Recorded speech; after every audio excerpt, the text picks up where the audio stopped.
I'm Abigail, 32, living what I thought was my perfect life in Chicago. My husband Ryan and I built our dream over 8 wonderful years together. Our beautiful home in Lincoln Park held so many memories and plans for our future. Everything changed last winter when I discovered Ryan was sleeping with Catherine, his advertising firm boss. Shockingly, he suggested opening our marriage, confident I'd never take that opportunity. The true surprise? His complete panic when I actually connected with someone else. Where are you watching from today? Drop a comment below, hit subscribe, and join me as I share how I reclaimed my worth. I grew up in a small Michigan town where everyone knew everyone's business. My parents were high school teachers who valued education above all else, so naturally I worked hard and earned a scholarship to Northwestern University. After graduating with a marketing degree, I landed an entry-level position at a boutique agency in downtown Chicago. That's where my career journey began, climbing steadily through determination and late nights. I met Ryan at my college roommate's housewarming party in 2014.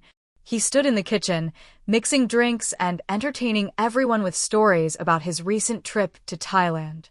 Tall with dark hair and expressive hands, Ryan caught my attention immediately. When our eyes met across the crowded apartment, I felt that movie moment connection. We talked until 3 in the morning about everything from childhood memories to career aspirations. He walked me home through the chilly Chicago streets, and by the time we reached my apartment, I knew this was different. Our courtship was a whirlwind of excitement and deepening connection. Ryan took me to hidden gem restaurants in neighborhoods I'd never explored. We spent weekends visiting art galleries, hiking in state parks, and discovering our shared love for classic films and spicy food. 3 months in, we were practically inseparable. Our friends joked that we'd skip the awkward dating phase and jump straight to behaving like a long-term couple.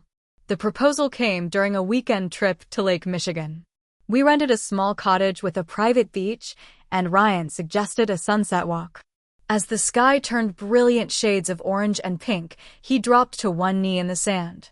The vintage ring had belonged to his grandmother, and his hands trembled slightly as he slipped it onto my finger. I cried happy tears as waves lapped gently against the shore. That moment felt perfect, like everything in my life had been leading to this. Our wedding was intimate but magical. We chose a historic mansion with gardens for the ceremony, surrounded by 60 close friends and family members. I wore a simple satin dress with delicate lace details. Ryan's voice cracked when he read his handwritten vows, promising to cherish and respect me for all our days together. My sister served as maid of honor, while Ryan's college roommate stood as best man. We danced under string lights until midnight, then escaped to a boutique hotel downtown. The happiness of that day seemed unbreakable.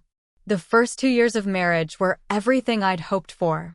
We established traditions like Sunday brunches at our favorite cafe and monthly day trips to explore surrounding towns. We converted the spare bedroom into a home office where we'd often work side by side on weekends. Ryan surprised me with thoughtful gifts and wrote little notes that I'd find in my purse or tucked into my laptop. We traveled to Portugal for our first anniversary, spending nights in quaint villages and days exploring coastal paths. Ryan worked at Harper & Mills, a prestigious advertising firm downtown. His creativity and client relationship skills quickly marked him for advancement. I supported his late nights and weekend work sessions, knowing his ambition. When he missed dinners or arrived home exhausted, I made sure he had home-cooked meals and understanding. Sometimes I felt lonely during those long evenings alone, but I viewed it as temporary sacrifice for our future together. My own career at the marketing agency took a backseat several times. I declined a promotion that would have required extensive travel, prioritizing our relationship stability. Ryan seemed grateful, promising it would balance out eventually. I believed him completely, thinking our partnership would always be equal in the long run. From the outside, we were that enviable couple. We hosted dinner parties in our renovated kitchen, joined a neighborhood wine club, and cultivated friendships with other professional couples. Holiday cards showed us smiling in coordinated outfits, often taken during our travels. Social media captured only our happiest moments, creating an illusion of perfection I eventually came to believe myself. Early in our marriage, we talked seriously about starting a family. We picked out potential names and discussed parenting philosophies.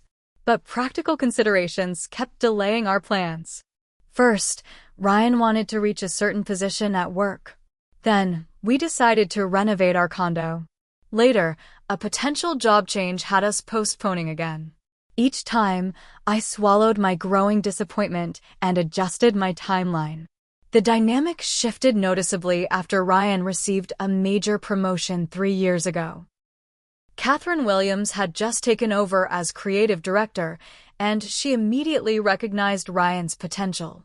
Suddenly, his schedule became even more demanding. Team dinners ran late into evenings. Weekend strategy sessions became routine.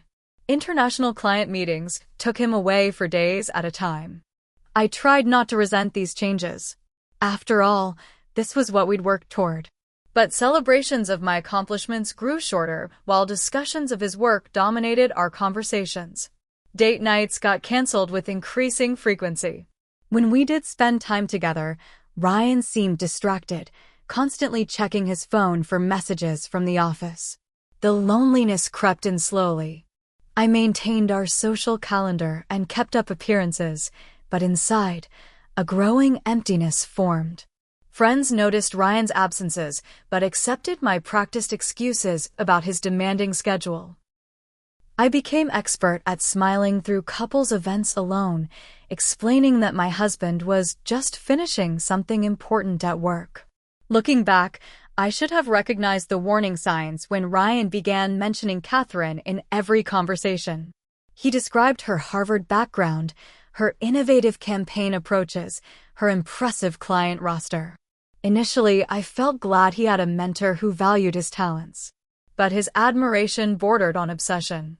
He began dressing differently, adopting her opinions, even changing his coffee order to match hers.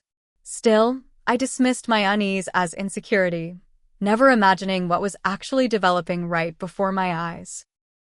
The subtle changes accumulated over months. Ryan started working later than ever, often coming home after midnight smelling of wine and wearing a distracted expression. He became protective of his phone, taking it into the bathroom during showers, sleeping with it under his pillow. New clothes appeared in his closet, expensive shirts I hadn't seen him purchase. When I complimented a new cologne, he mumbled something about the office having done a fragrance marketing campaign. I tried desperately to reconnect with him. I surprised him with tickets to see his favorite band, prepared elaborate dinners featuring dishes from our favorite vacation spots, and suggested weekend getaways to nearby cabins or lakeside retreats. Each attempt met with lukewarm enthusiasm or last-minute cancellations due to urgent client needs. When I expressed hurt over a particularly special dinner he missed, he accused me of not supporting his career and failing to understand the pressures he faced. My anxiety grew like a living thing inside my chest. Sleep became elusive as I lay awake listening to Ryan's late-night texting, the soft tapping of his fingers against the screen in our darkened bedroom. I began doubting my perceptions, wondering if I was becoming paranoid or unreasonable. Ryan reinforced this, suggesting my insecurities were creating problems where none existed. "You need to trust me," he'd say with a hint of irritation. "This is just what success at this level requires." The business trip to New York marked a turning point. Ryan's itinerary showed client meetings ending at 5 each day, but his calls came well after midnight, his speech slightly slurred and background noises suggesting he wasn't in his hotel room. One evening, he claimed to be working late at the client's office, but when I called the front desk hoping to leave a message, they confirmed all meetings had ended hours earlier and everyone had left the building. On the final night of his trip, Ryan FaceTimed me from what he claimed was his hotel room, but the decor didn't match the hotel website images I'd seen earlier. When I questioned this, he became defensive, claiming I was tracking his movements and showing disturbing trust issues. The call ended with him angry and me in tears, more confused than ever. The moment that shattered my world came 3 days after his return. While Ryan showered, his phone lit up repeatedly on the nightstand. Breaking my own privacy rules, I glanced down and saw Catherine's name with message previews that turned my blood cold. Hands shaking, I opened his phone using the passcode I wasn't supposed to know. The messages left no room for interpretation. Explicit conversations, intimate photos, planning of their New York rendezvous, and discussions of their 6-month relationship filled the screen. Catherine wrote about missing their hotel room and referred to private jokes about deceiving me. Ryan's responses were equally devastating, including complaints about my neediness and how refreshing Catherine's independence felt in comparison.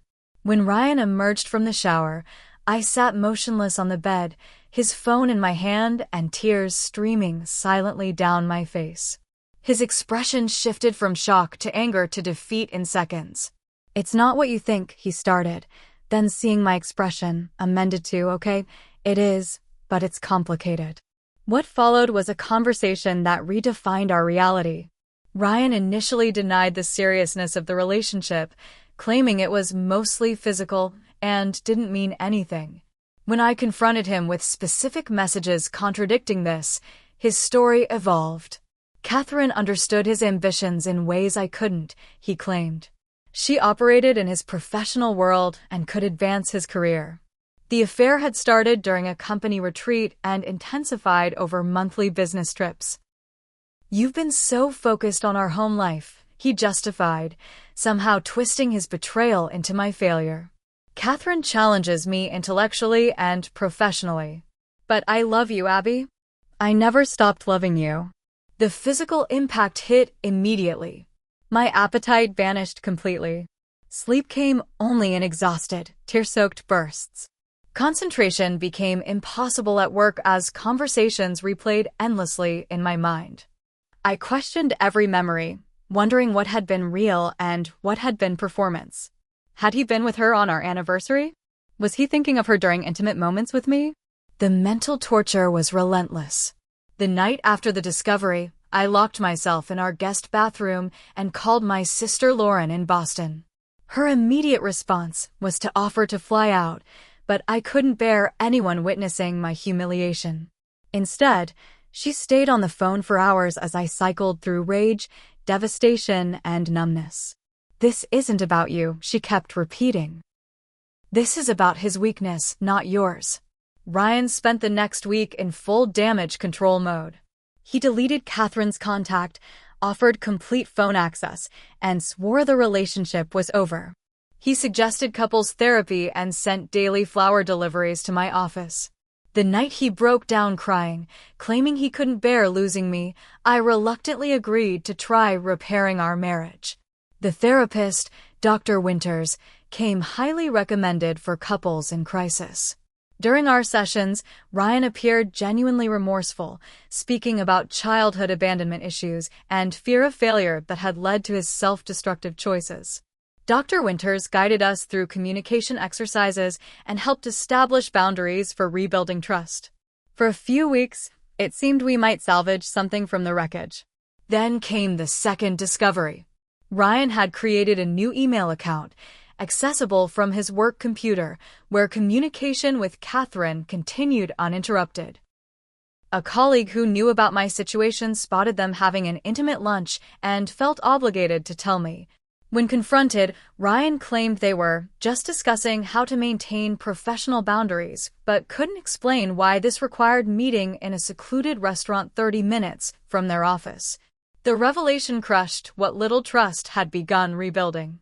In my darkest moments, I wondered what fundamental flaw in me had caused this. Was I not attractive enough? Not intelligent or ambitious enough? Had I been too accommodating or not supportive enough? The spiral of self-blame consumed me despite my therapist's insistence that Ryan's choices reflected his issues, not my worthiness. After the second discovery, Ryan launched an intensive campaign to save our marriage. He scheduled a weekend at the lakeside resort where he'd proposed, arranged couples massages and private dinners, and seemed utterly devoted to earning back my trust. Physical intimacy returned cautiously, and for brief moments, I glimpsed the man I had fallen in love with years earlier. Despite these gestures, an unsettling feeling persisted. Something in his eyes when checking his phone, the way certain conversations suddenly ended when I entered the room, or how he'd grown vague about his daily schedule triggered my instincts. Friends commented on how hard Ryan was trying, making me question whether my lingering doubts were sabotaging our recovery. The confirmation came unexpectedly during a routine errand. Needing to return a borrowed document to Ryan's glove compartment, I discovered a parking receipt from a downtown hotel dated during a time he'd claimed to be at a client lunch. The hotel was 3 blocks from Catherine's apartment. Additional searching revealed matching receipts for several working lunches over recent weeks. That evening, I confronted Ryan with evidence in hand. Unlike our first confrontation, this one exploded immediately. "You're spying on me now," he shouted, deflecting from the actual issue. When that approach failed, he admitted to seeing Catherine, but claimed they were winding things down gradually to avoid workplace awkwardness. His final defense was that he found it impossibly difficult to cut contact completely because of their professional relationship. "I'm trying, Abby," he pleaded. "You have no idea how complicated this situation is." 3 days of tense silence followed. We moved through our home like ghosts, sleeping in separate rooms and communicating only when absolutely necessary. On the 4th night, Ryan asked to talk after dinner. He'd prepared extensively, bringing a bottle of expensive wine and suggesting we sit in our favorite spot on the balcony overlooking the city lights. "I've been doing a lot of reading and thinking," he began carefully, "about modern relationships and how traditional marriage structures sometimes create unnecessary pressure and restrictions." Confused, I listened as he launched into what sounded like a rehearsed presentation about ethical non-monogamy and relationship evolution. He referenced books and podcasts about couples who had strengthened their marriages by opening them to additional connections. The conversation felt surreal as he explained how jealousy was simply a programmed response we could overcome with proper communication. "Many successful couples are embracing more flexible arrangements," he continued, reaching for my hand which I instinctively withdrew. "It could actually bring us closer, being honest about our needs and desires instead of trying to be everything for each other." The realization hit me with stunning clarity. This wasn't about relationship philosophy or personal growth. This was Ryan's strategy to continue seeing Catherine with my permission.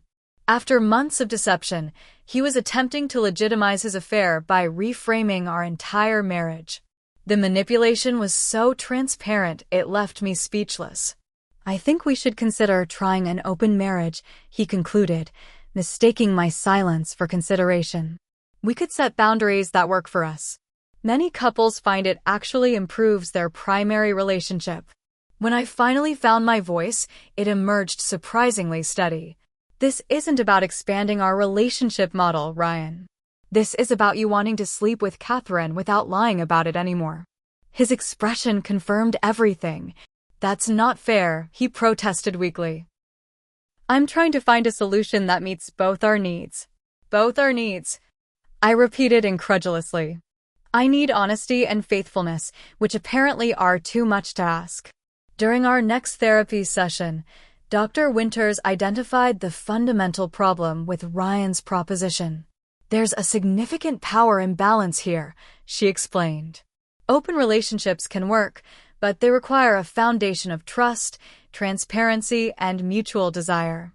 They're not a solution for infidelity, especially when one partner already has a relationship established while the other is expected to start from zero." The following weeks marked my lowest point. I withdrew from friends who couldn't understand my situation. Work performance suffered as concentration became impossible. Nights were spent researching open marriages, reading countless forums about couples in similar situations, and trying to determine if this could possibly be salvaged. What I discovered surprised me. While many open marriages failed spectacularly, particularly those beginning from infidelity, others described a journey toward greater autonomy and self-awareness. One woman wrote about how her husband's affair and subsequent request for an open marriage eventually led to her personal renaissance, rediscovering parts of herself that had disappeared into their relationship. Gradually, my depression transformed into something more productive. Anger replaced victimhood as I recognized Ryan's selfishness and manipulation. Why should his happiness continue while mine lay shattered? Why should Catherine enjoy my husband's time and attention without consequence? Most importantly, why should I remain trapped in the apartment with my pain while they built their relationship in the outside world? A plan began forming, not from vindictiveness, but self-preservation. If Ryan wanted an open marriage, perhaps I should agree, but with clearly established rules. I spent weeks developing boundaries that would protect me emotionally while allowing me the same freedoms he sought. I documented everything in a shared note, including transparency requirements, time management expectations, and emotional check-ins. When I presented my agreement to Ryan's proposition, his surprise was evident. He had clearly expected continued resistance or an ultimatum. Instead, I calmly outlined my conditions, which he readily accepted, revealing his eagerness to legitimize his ongoing relationship with Catherine. "So we're really doing this," he confirmed, barely containing his excitement. "We're really doing this," I affirmed, not sharing my private vow that whatever happened next would serve my healing and reclamation of self-worth, not his convenience. For the first time in months, I felt a sense of control returning. Ryan had unwittingly given me permission to build a life beyond the boundaries of our broken marriage. The morning after finalizing our open marriage agreement, I awoke with unexpected clarity. If Ryan could reinvent himself through his relationship with Catherine, I could rediscover the woman I'd been before our marriage consumed my identity. I joined a gym with early morning classes, replacing my habit of preparing Ryan's favorite breakfast with sweaty workouts that left me feeling stronger each day. My wardrobe, which had gradually adapted to Ryan's preferences over the years, underwent a complete transformation. I donated conservative business attire and suburban casual wear, replacing them with vibrant colors and styles that reflected my personality rather than my role as Ryan's wife. The saleswoman at my favorite boutique noticed immediately, commenting that I looked awakened in the bold patterns and fitted silhouettes I now gravitated toward. Social connections became my priority after years of isolation. I reconnected with college friends who had drifted away during my marriage, accepting invitations I would have previously declined to accommodate Ryan's schedule. Weekly happy hours with former colleagues evolved into genuine friendships outside of work contexts. My sister visited from Boston, helping me rearrange furniture in our apartment to better reflect my preferences. While I rebuilt my personal life, Ryan remained oblivious, entirely focused on his newly sanctioned relationship with Catherine. He spent 3 or 4 nights weekly at her downtown apartment, offering perfunctory details as required by our agreement, but clearly distracted during our increasingly rare conversations. The pain of his emotional absence remained, but diminished gradually as my own life expanded. The pivotal shift came unexpectedly on a rainy Tuesday evening. Having decided to nurture intellectual interests Ryan never shared, I attended a literary discussion at an independent bookstore featuring a historian discussing urban architecture. Arriving early, I browsed shelves of art books, reaching for a volume on Chicago's architectural evolution just as another hand extended toward the same book. "Please, go ahead," the stranger offered with a warm smile. "Actually, why don't we both look through it while waiting for the talk to begin?" I suggested, surprising myself with the spontaneous invitation. The stranger introduced himself as Daniel Blackwood, a humanities professor at the local university. Tall with salt and pepper hair and intelligent eyes behind stylish glasses, he carried himself with quiet confidence. We found 2 armchairs in the corner and discovered a shared fascination with historical preservation and urban design. Our conversation flowed effortlessly through topics Ryan had always found boring, making the actual presentation almost unnecessary. Would you be interested in continuing this discussion over coffee sometime? Daniel asked afterward, his approach refreshingly straightforward. The bookstore cafe makes an excellent cappuccino. I'd like that, I replied, exchanging phone numbers without the slightest hesitation. Our coffee meeting expanded into museum visits and architectural walking tours of historic neighborhoods. Daniel's knowledge complemented my curiosity, creating conversations that continued for hours without effort. Unlike Ryan's competitive conversational style, Daniel listened attentively, asking thoughtful questions about my perspectives and experiences. We discovered shared interests in documentary films, spicy Thai food, and obscure jazz recordings from the 1960s. I learned that Daniel had divorced 3 years earlier after discovering his wife's long-term affair with a colleague. His vulnerability in sharing this experience created space for me to gradually reveal my own situation.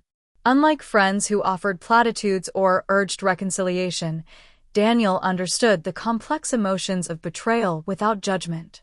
The hardest part wasn't even the infidelity, he confided during dinner at a quiet neighborhood restaurant. It was recognizing that our entire relationship narrative had been partially fiction. Rebuilding your personal story afterward takes tremendous courage. As weeks passed, our friendship deepened through text exchanges about books we were reading and long walks along the lakeshore discussing everything from childhood memories to philosophical questions about forgiveness. I found myself looking forward to his messages and planning my week around our meetings, though I carefully maintained emotional boundaries, unsure whether I was ready for deeper involvement. The first time I mentioned Daniel to Ryan came casually during one of our required check-in conversations. I met someone interesting at a bookstore event, I mentioned while preparing dinner. A professor named Daniel. We've been exploring architectural landmarks together. Ryan barely glanced up from his phone. That's nice, he replied dismissively. Catherine and I are thinking about weekend in Michigan wine country. I'll be gone Friday through Sunday. His indifference stung less than it might have previously, overshadowed by my anticipation of meeting Daniel the following evening for a symphony performance. For the first time, I recognized how one-sided our marriage had become, with Ryan assuming my life remained static while his expanded through his relationship with Catherine. The emotional shift from friendship to something more significant happened gradually. Daniel never pushed for physical intimacy, instead building connection through meaningful conversation and shared experiences. When he spoke about his passion for teaching or childhood in Vermont, his authenticity contrasted sharply with Ryan's carefully cultivated image. I began to recognize how superficial many of my interactions with my husband had become compared to the depth I now experienced. 6 weeks into our friendship, Daniel and I attended an outdoor concert in Millennium Park. As twilight descended and music filled the air, he gently took my hand. The simple gesture carried more genuine emotion than I'd felt in years of increasingly mechanical intimacy with Ryan. When Daniel looked questioningly into my eyes, I nodded almost imperceptibly, and he leaned forward to kiss me softly. I've wanted to do that for weeks, he admitted, keeping my hand in his. But I understand your situation is complicated. Less complicated than it was, I replied, realizing I'd been healing through our connection. I'm starting to remember who I am outside of my marriage. The following Sunday evening, Ryan returned from another weekend with Catherine, noticeably more attentive than usual. He suggested dinner together and asked detailed questions about my week, something that hadn't happened in months. When I mentioned casually that Daniel had invited me to accompany him to a weekend literary festival in Michigan, Ryan's reaction was immediate and unexpected. A whole weekend? He asked, setting down his wine glass abruptly. Isn't that moving rather quickly with someone you barely know? I regarded him with genuine confusion. We've been friends for nearly 2 months. And I know him better after these few weeks than I sometimes feel I know you after 8 years. Ryan's expression darkened, revealing the first indication that our arrangement might not be delivering the one-sided freedom he had anticipated. As I prepared for my weekend with Daniel, I sensed a fundamental power shift in our relationship, one that would soon force us both to confront uncomfortable truths about what we truly wanted. The morning I packed for my weekend trip with Daniel, Ryan hovered anxiously around our bedroom, offering unsolicited advice about weather conditions and suggesting I might prefer staying home for an upcoming dinner with friends we hadn't seen in months. When these tactics failed, his approach shifted dramatically. "I've been thinking about our arrangement," he said, watching me fold clothes into my weekend bag. "Maybe we rushed into this open marriage situation without proper consideration. I'm concerned it's creating distance between us rather than helping." I paused, studying his expression. "It seemed well considered when you wanted permission to continue seeing Catherine," I noted calmly. "What's changed exactly?" "Everything feels different now," he claimed, suddenly interested in rebuilding our relationship. "I think we should reconsider the terms, maybe even close things again, so we can focus on us." The conversation that followed revealed Ryan's true concern wasn't our marriage, but his loss of control. He presented numerous arguments against open relationships, citing articles and studies he'd mysteriously discovered after weeks of enthusiastically embracing non-monogamy. When I pointed out this contradiction, he grew frustrated. "Marriage is complicated," he insisted. "I'm allowed to reconsider what's working." "Absolutely," I agreed. "And I'm allowed to continue exploring the freedom you insisted would benefit us both." This exchange marked the beginning of Ryan's campaign to revoke our agreement while maintaining his own relationship with Catherine. His tactics grew increasingly transparent as my connection with Daniel deepened. He questioned my whereabouts when I wasn't home, examined my phone when he thought I wasn't looking, and suddenly wanted constant communication during times I spent away from home. Meanwhile, my relationship with Daniel evolved naturally. After our first kiss, we allowed physical intimacy to develop at a comfortable pace, always preceded by honest conversations about boundaries and expectations. Daniel understood my complicated situation and never pressured for more than I was ready to give. His apartment became a sanctuary where I experienced affection without manipulation, conversation without calculation. "I see who you really are," he told me one evening as we prepared dinner together in his kitchen. "Not as someone's wife or someone's conquest, but as yourself. That's the person I'm falling for." In stark contrast, Ryan's attempts to reclaim my attention felt hollow and performative. He arrived home with expensive jewelry I'd never wear, planned elaborate date nights that mimicked our early courtship, and suddenly developed interest in activities I'd enjoyed alone for years. Each gesture highlighted how little he actually knew about my current interests and preferences. Most revealing was his rapidly changing attitude toward Catherine. The woman he described as intellectually stimulating and professionally invaluable suddenly became somewhat manipulative and overly career-focused. He began finding flaws in her personality and appearance, criticizing traits he'd previously admired. The affair was a mistake, he declared during a dinner he'd insisted on. Catherine took advantage of my vulnerable position at work. I was confused about what I wanted. "And now you're suddenly clear?" I questioned, recognizing this narrative conveniently absolved him of responsibility. The weekend trip with Daniel to the literary festival became a turning point. 3 days of intelligent conversation, lakeside walks, and genuine connection showed me what a relationship built on mutual respect felt like. We stayed in a charming bed and breakfast, attending author readings during the day and talking for hours each evening.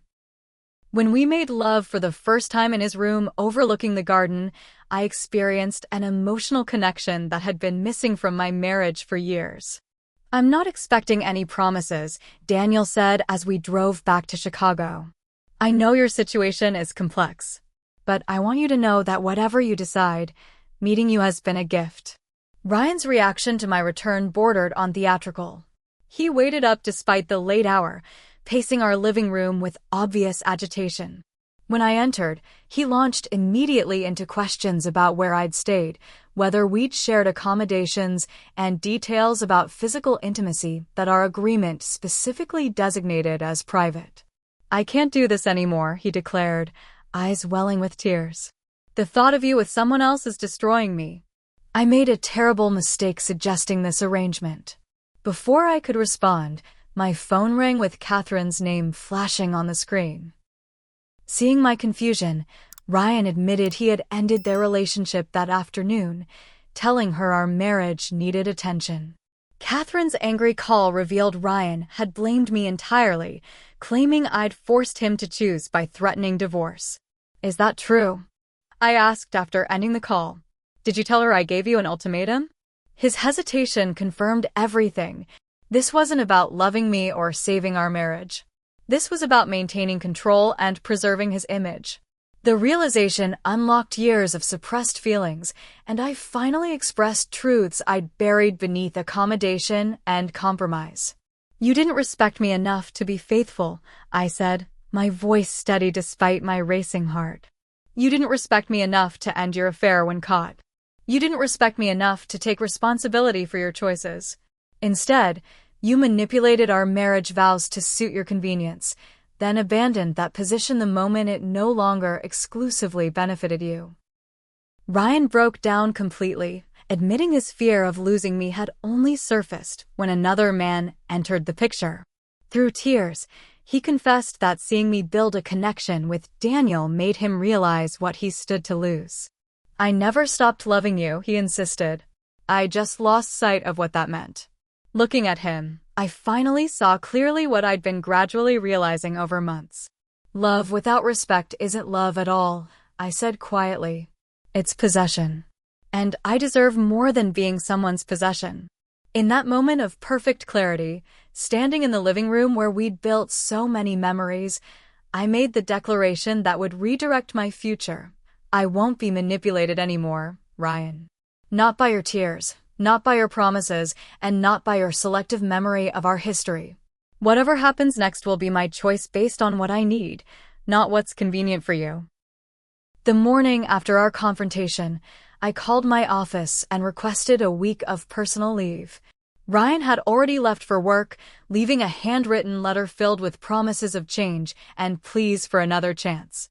Instead of immediately responding, I packed essentials into my car and drove 3 hours to my sister Lauren's lake house, which she had offered as a sanctuary months earlier when I first discovered the affair. The small cabin situated on a quiet lake provided perfect isolation for reflection. Cell service was spotty, forcing a digital detox that cleared my mind. Lauren had stocked the refrigerator with my favorite foods and left a note promising not to disturb me unless requested. For the first time in years, I had complete space to consider what I truly wanted without external influences. Mornings began with coffee on the dock, watching mist rise from the water while journaling thoughts I'd never allowed myself to fully acknowledge. Afternoons involved long walks through surrounding woods, processing emotions that ranged from grief for my marriage to excitement about possibilities ahead. Evenings were spent reading books about self-discovery and healing from betrayal, highlighting passages that resonated with my experience. On the third day, I called my closest friend Meredith, who had supported me through the initial discovery without judgment. "I don't know if I should fight for my marriage or walk away," I admitted. "Both options terrify me for different reasons." "What would you tell me if our situations were reversed?" she asked simply. The question crystallized everything. I would never advise someone I love to remain in a relationship built on manipulation and conditional respect. The clarity was both painful and liberating. I also spoke with my individual therapist in a phone session, exploring whether my feelings for Daniel represented genuine connection or simply an escape from marital pain.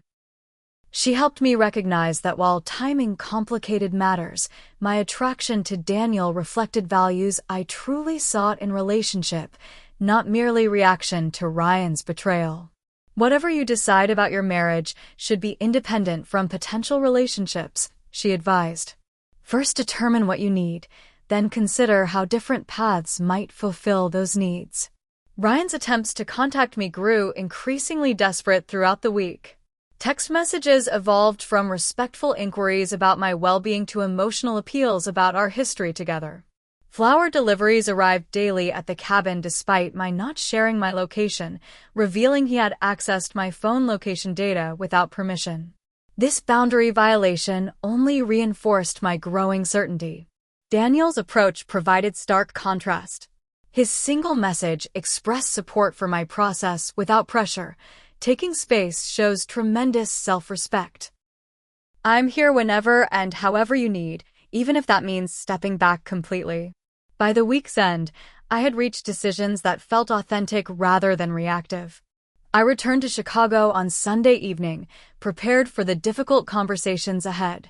Ryan had clearly prepared for my return, cleaning our apartment thoroughly and preparing my favorite meal. His carefully rehearsed speech began immediately, outlining steps he'd taken during my absence, scheduling individual therapy, researching marriage recovery programs, and reading books about rebuilding trust after infidelity. I listened without interruption, acknowledging his efforts with genuine appreciation. When he finished, I shared my own conclusions with calm determination. I recognize you're sincere right now, I began carefully. But this pattern of crisis, promises, and eventual return to old behaviors has defined our recent years together. The fundamental issues aren't about Catherine or Daniel, but about respect and honesty in our relationship. For perhaps the first time, Ryan listened without preparing counterarguments. Something in my demeanor communicated that manipulation tactics would no longer work. I believe we need formal separation, I continued.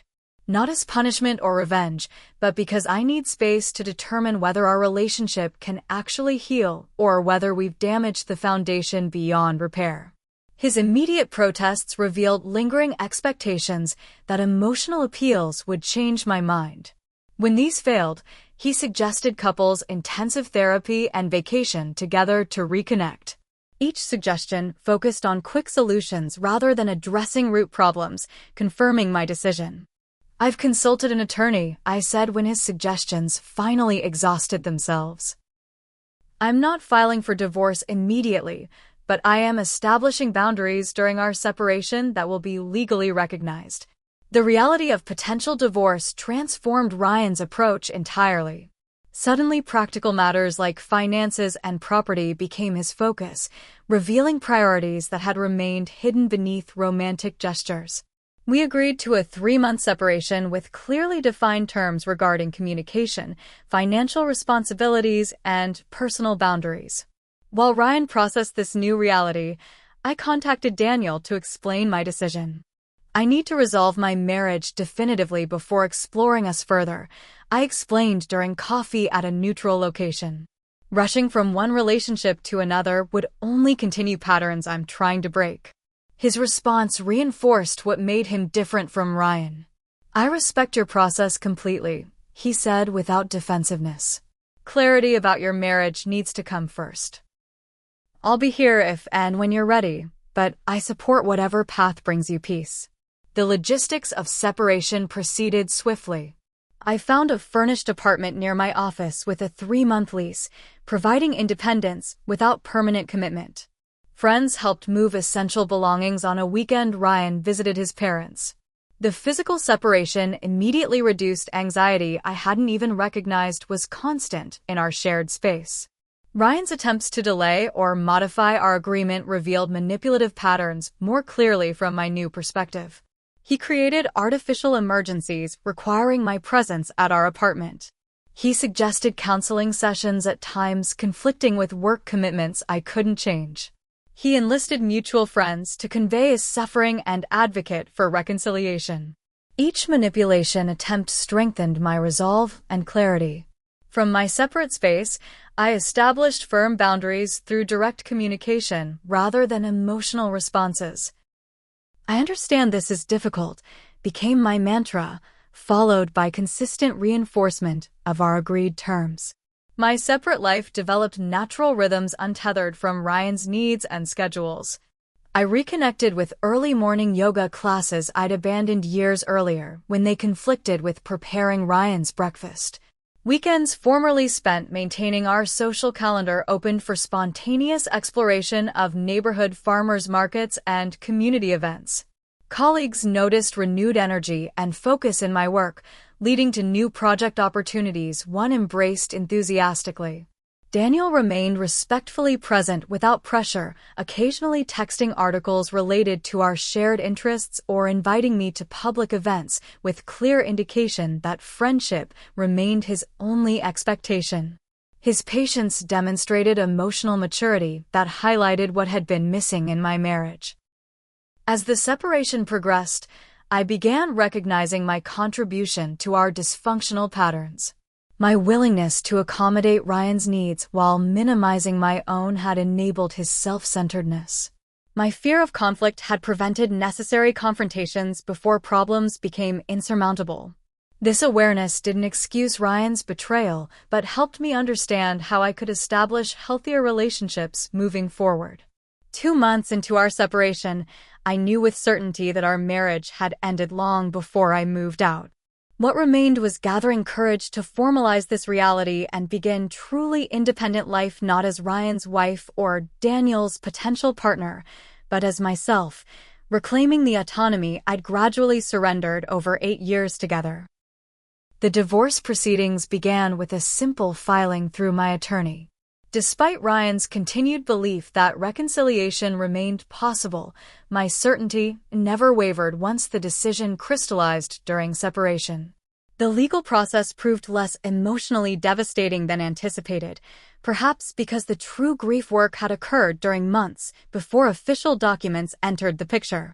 Financial disentanglement proceeded with surprising civility, both of us recognizing that prolonged conflict benefited only our attorneys.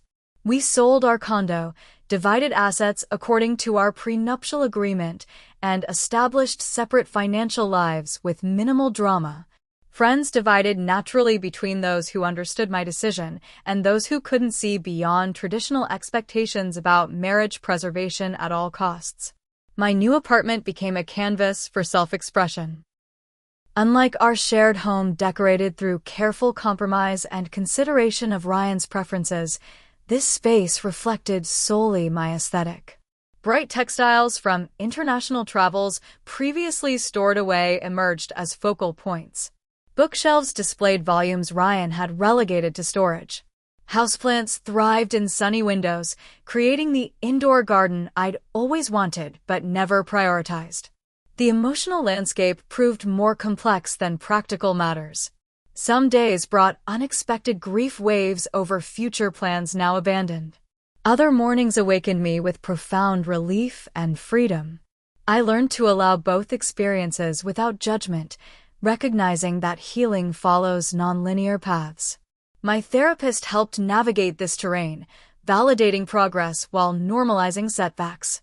Grief and relief often coexist during major transitions, she explained during a particularly difficult session. Acknowledging loss doesn't invalidate your decision, just as occasional happiness doesn't mean you're dishonoring what was meaningful about your marriage. Professional life flourished as emotional clarity enhanced creative thinking. A major campaign, I developed one industry recognition, leading to promotion opportunities I'd previously hesitated to pursue when considering Ryan's potential discomfort with my success. Financial independence allowed career decisions based on personal fulfillment rather than relationship accommodation. My relationship with Daniel evolved thoughtfully following divorce finalization. We established clear communication about expectations and boundaries, prioritizing honesty even when uncomfortable. Unlike my marriage's rushed progression, we allowed connection to develop organically through meaningful conversation and shared experiences rather than external timelines or social expectations. I'm still learning who I am independently, I explained during an important conversation about 6 months after my divorce. I want to explore us while continuing that self-discovery, not by merging identities as I did before. Daniel's response exemplified what healthy partnership could be. I'm falling in love with exactly who you are in this moment of becoming. I don't need you to be a finished product or to adapt to my expectations. I just want to walk alongside you while we both continue growing. The first time I encountered Ryan at a mutual friends gathering tested my emotional boundaries. Initial awkwardness gradually yielded to civil interaction as months passed. He eventually began dating someone from his running club, and I felt genuine hope that he might develop greater self-awareness through that relationship. When mutual friends reported his occasional comments about what could have been, I recognized his continued difficulty accepting responsibility for choices that ended our marriage. My friendship circle transformed significantly, deepening connections with people who supported my growth while naturally distancing from those who valued marital status above personal well-being. Women who had experienced similar journeys became unexpected sources of wisdom and solidarity. My sister Lauren visited more frequently, our adult relationship strengthening through vulnerability and support during my transformation. The most surprising discovery throughout this journey was my own resilience. The woman who once feared being alone now treasured independent decision-making. The wife who had gradually surrendered preferences to maintain harmony now confidently expressed needs and boundaries. The professional who had dimmed ambitions to accommodate her husband's ego now pursued opportunities without apology or hesitation. Reflecting on lessons learned, I recognized that healthy relationships require genuine respect, not just affection or attraction. Love without consistent respect eventually hollows relationships from within, creating vulnerability to precisely the betrayals that occurred in my marriage. This understanding informed all subsequent relationships, particularly with Daniel as our connection deepened. The anniversary of discovering Ryan's affair arrived with unexpected emotional quiet. Instead of painful remembrance, I recognized that date as the beginning of reclaiming myself rather than merely the end of my marriage. The woman who had collapsed in tears holding her husband's phone had evolved into someone stronger, clearer, and more authentic than I could have imagined during those dark days. Daniel and I celebrated that unexpected milestone with a weekend trip to the same lake where I'd sought solitude during separation. Walking shoreline paths and discussing future possibilities, I realized happiness had returned not through another relationship, but through reconnection with myself. Daniel enhanced this journey rather than defining it, the healthiest foundation I could imagine for lasting partnership. The most profound realization emerged gradually. Choosing myself wasn't selfish, but necessary. By establishing self-respect as non-negotiable, I created capacity for genuinely reciprocal relationships rather than the imbalanced dynamic that had defined my marriage. This transformation benefited everyone in my life through more authentic connections based on mutual value rather than accommodation or obligation. My journey continues evolving daily, neither defined by past betrayal nor future uncertainties, but anchored in present authenticity. The path from discovering infidelity to reclaiming personal power contained more pain than I could have voluntarily chosen, but ultimately delivered precisely the awakening I needed. If you've experienced similar betrayal or find yourself diminishing to accommodate someone else's needs, remember that reclaiming your worth isn't selfish, but essential. The most important relationship you'll ever have is with yourself, creating the foundation for everything else. Have you ever had to make a difficult choice between comfort and growth? Share your experience in the comments below. If this story resonated with you, please subscribe and hit the like button to help others find it. Thank you for joining me on this journey of healing and rediscovery.